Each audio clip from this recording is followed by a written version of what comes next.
Hello and welcome to a belated rambling review of Alan Wake the Signal and Alan Wake the Writer DLC packets for the game Alan Wake. First, I will talk about Alan Wake the Signal. Of the two, this DLC was the most frustrating to play overall. You were constantly bombarded by hordes of enemies who could cut you to ribbons, flying/floating crap just flying at you from all angles, that damned field of bad words, the frigging cars, and the final assault against the television screens with more and more and more in between all of that. Unlike with the writer, the assault felt constant and unending, and it was pretty exhausting to play. There's an achievement for beating it all without dying even once. I don't think I could ever do that. Story-wise, it's pretty good and intriguing. We find ourselves in the Dark Place, which is manifesting as a twisted, scattered version of Bright Falls, segments from Alan's own memories. We're being hounded by a crazed Alan on the television screens, and he seems absolutely determined to kill us. We get a bit of cryptic help from Thomas Zane along the way, who confirms that you're being assaulted by the real Alan, and you're a figment of your own psyche. For some reason, the player character Alan doesn't get this at all until the next DLC. He's fucking slow as that man, but yeah. Barry Wheeler appears in imaginary form and is his usual funny self, but there's a very threatening undertone with him. It's not just the voice reverb. This version of Barry is sinister just in the details of the things he says and the way he says them. You can't feel safe with him as with the real Barry.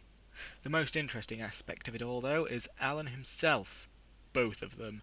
I really got the impression that Alan was attempting to commit suicide, and that this writing was the only way to achieve such a thing in the cabin beneath Cauldron Lake. His writhing on the floor at the end, screaming, "There's no way out!" seems to reinforce this as well, and the next DLC basically confirms it. So, on to the next DLC.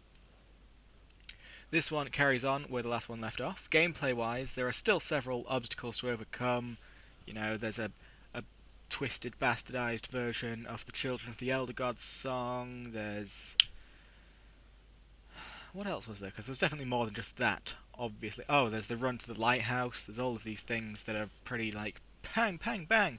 But unlike with Signal, it doesn't feel like it's this way all the time. There are some moments to catch your breath in this one. But anyway, story-wise, real Alan is as out for our blood as ever, while imaginary Alan is starting to get more of a handle on things and is now properly following Zane's paths. Like before in the Signal, he was wandering around and Zane was like, "No, you dumb bastard, you're still going the wrong way. You're going deeper and deeper." And Alan's like, "Well, for fuck's sake, this GPS doesn't even work." And Zane's like, "Ah," and Alan's like, "Ah," and it's just not fun for either of them. But this time, Alan, he's getting it done. And the reality of the world falls apart further here. So, sort of before, it was a weird, twisted version of Bright Falls. Now it's just like random chunks of Bright Falls floating together in a weird mishmash. You're in a house at one point that tips upside down, and you end up in a tornado that you have to jump over the stuff inside, and it's very weird. The absolute highlight, though, was the hamster wheel. That was very weird and very fun. I enjoyed that a lot. But again, the most interesting aspect of the DLC is Alan and his relationship with himself. It's pretty clear just on the way Alan is thinking and the way his imaginary friend and lover are treating him that he's suffering from acute depression. Now, I hadn't really considered this myself until my fiancé, who suffers from clinical depression, pointed it out to me and sort of showed how some of the things he was saying, doing and thinking sort of made it really obvious. And indeed, I can't see it any other way now, and I kind of assume that's what they were going for.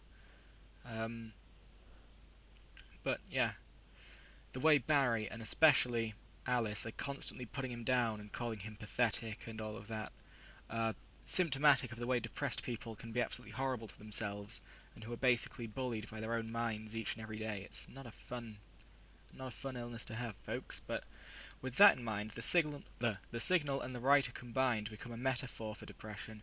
It starts with Alan falling deeper, straying from the path as the world around him gets darker and less real and more hostile. His friends don't feel like his friends anymore, and everything is just not groovy gravy. In this DLC, Alan sort of comes around. He regains some control over his thoughts and is able to identify that the horrible things he's seeing and hearing are constructions of his own mind, like that scene where Alice is telling him off with Dr. Hartman. That's quite brutal, but immediately afterwards, Alan was like, yeah, that hurt, but I know it's not really real. And then Zane sort of rushes up to comfort him. He's like, there, indeed, that wasn't real, so don't worry about it too much. Yep. And, oh, his journey through depression can be charted through his memories as well. In the signal, Zane gives Alan a memory of him and Alice working together, and he didn't want to see that memory then, as it reminds him of what a quote-unquote fraud he is now, as opposed to a real writer. Whereas in this DLC, in the writer, Zane shows him a memory of Alice comforting him, and whereas the Alan in the signal may have rebuffed that, the Alan in the writer is comforted by it. In the final fight against Barry Wheeler, he is literally, or rather metaphorically, fighting his demons. He's victorious and is able to reach himself. In the epilogue, Alan openly admits that he could easily fall into darkness again.